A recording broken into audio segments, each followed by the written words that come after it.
Hello students, welcome to the channel of Dr. Gaurav Verma. In this video lecture, we will learn exponential function as a complex variable.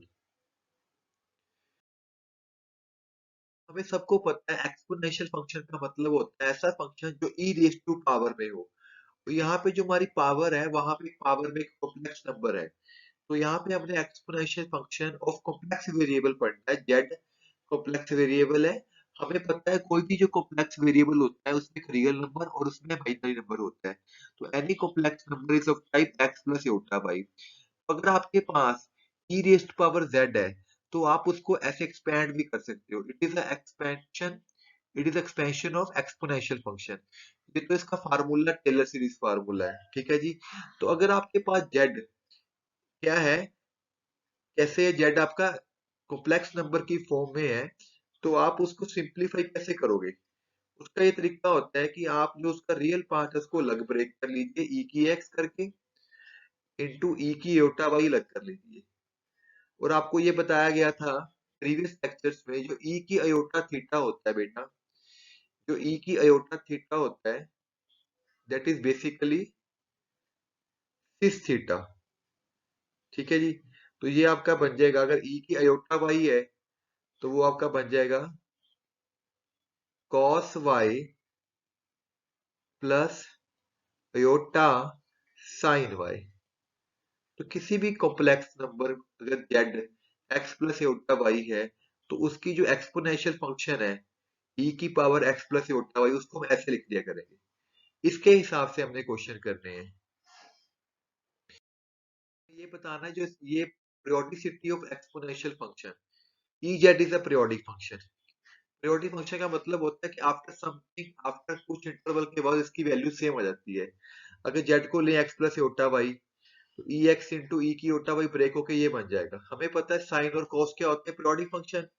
तो अगर Y में to N pi add भी कर तो भी sine pi रहेगा, अगर cos में भी टू एन पाई ऐड कर तो भी कॉस वाई रहेगा। तो यहाँ पे इसलिए चेंज चेंज कर दी गई, तो यहाँ पे आ गया वाई प्लस टू एन पाई बन गया ई की अयोटा थीटा।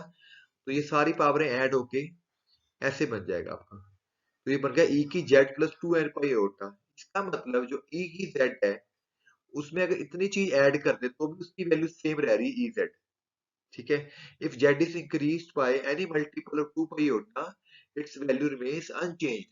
तो इसका ऑर्डर कितना हो गया, पीरियड कितना होगा 2 pi iota। पीरियड का मतलब होता है कितने टाइम के बाद इसकी वैल्यू रिपीट होगी, ठीक है जी।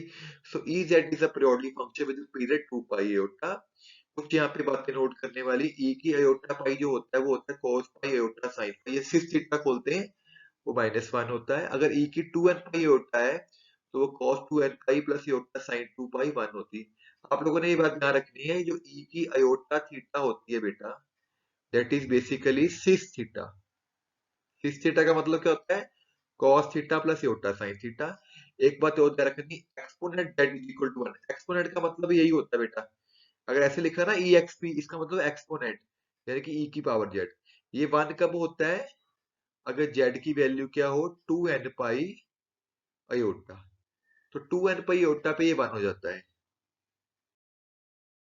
अब हम इसके क्वेश्चन करेंगे, एक्सपोनेंशियल फंक्शन के क्वेश्चन करने हैं जहां पे वेरिएबल में कॉम्प्लेक्स है जेड। तो इसको रियल एंड इमेजिनरी पार्ट्स निकालने हैं। सिंपल क्वेश्चन है, पहले इसकी पावर को सॉल्व कर लो अलग। पावर में भी क्या है, ए प्लस बी का whole square, a square b square two a b, ठीक है। अयोटा का स्क्वायर -1 होता है जी। इसको सॉल्व कर लिया गया, इतना यहाँ पे हमारे पास आंसर आ गया। तो ये मेरी थी ई की पावर, वहां पे पावर को ये पुट कर दिया गया। हमेशा आपने इसको एयोटा वाला हिस्सा तोड़ दिया करना है। तो ये आपका बन जाएगा ई की 11 डॉट ई की 60 एयोटा। ई की 11 तो वैसे का वैसे ही रहेगा, जो ई की 60 एयोटा दैट इज कॉस 660। तो वो जगह cos 60 प्लस एयोटा sin 60। तो ये आपका रियल पार्ट हो गया और ये आपका इमेजिनरी पार्ट हो गया। इस तरह आप अलग कर सकते हो। सेकंड क्वेश्चन, आपको ये स्टेटमेंट प्रूव करके दिखाने की this is equal to this one, ठीक है जी। तो कैसे करेंगे, पहले हम लेफ्ट हैंड साइड को खोल लेंगे। अंदर क्या है देखो, ये साइन ए माइनस बी।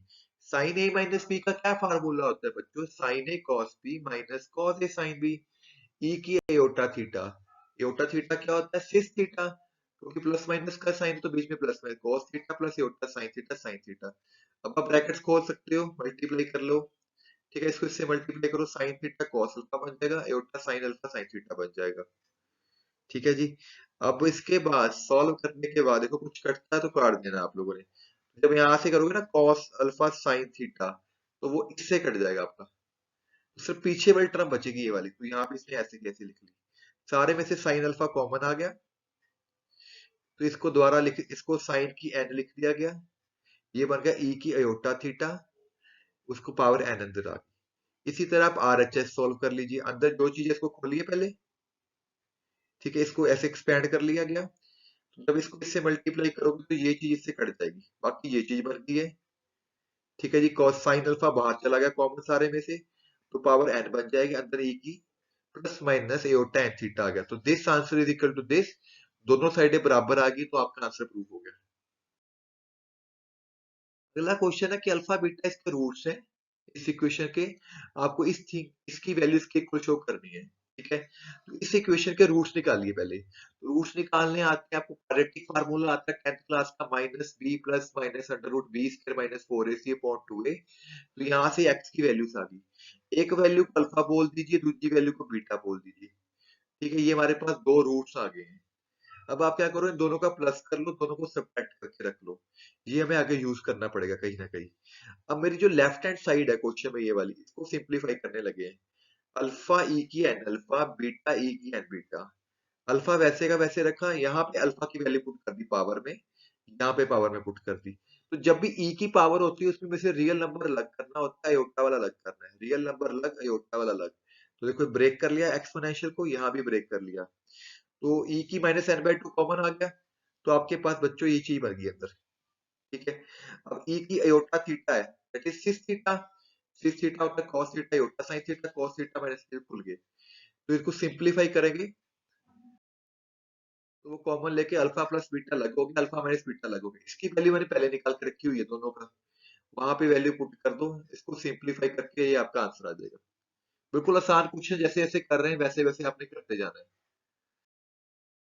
अब ये क्वेश्चन देखिए, for any integer k evaluate this thing, ठीक है, इसको सॉल्व करना है, तो मान लीजिए it is a sum S, इसको सम मान लेते हैं क्योंकि ये समेशन का साइन है, this is a sign of summation, summation k one to N.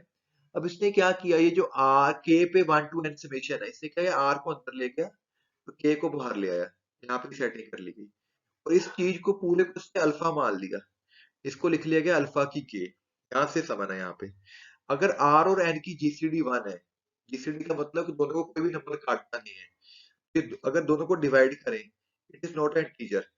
ठीक है, इसका मतलब alpha not equal to one है आपका, तो इसकी समेशन खोलोगे, अब यहाँ पे इसकी समेशन खोलने लगाओ, समेशन कैसे खोलते हैं, पहले के को वन पुट करो, फिर के को टू पुट करो, के को थ्री पुट करो, ऐसी समेशन बनी, it is a GP series, तो ये जीपी सीरीज का सम का फार्मूला, ये फार्मूला लगा दिया गया। ठीक है, अल्फा एन, अल्फा एन की वैल्यू रफ में निकाल रहा है, ये अल्फा, अल्फा ये है मेरा, एन यहाँ पे पड़ा, एन अंदर जाके कट जाएगा इससे, तो वो टू पाई ओटा आर बन गया, तो हमें पता था ना ई की पावर टू एन पाई ओटा वन होता है, तो एक्स का मतलब होता है ई की पावर एक्सपोनेंट, तो ये वन हो गया, ई की टू एन पाई ओटा जो होती है भाई, वन के इक्वल होती है, तो ये आपका वन बन गया, तो वन माइनस वन जीरो हो गया। ये तो था आपका बेटा केस वन, केस वन में इसका आंसर जीरो आया, अगर आर और एन की जीसीडी हमारे पास वन है।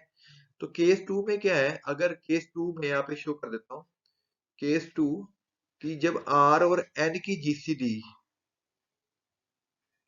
नॉट इक्वल टू वन है, तो इस केस में क्या होएगा कि ये दोनों आपस में कट रहे हैं, अगर ये पूरा पूरा कट गया इट मीन इंटीजर आ गया, और ई की टू पे उठा हमारा क्या होता है, वन होता है, तो इस केस में आपका ये बन जाएगा समेशन वन, वन की पावर के equal to one to n, तो वन को आपने ऐड करना है एन टाइम्स, तो ये बन जाएगा वन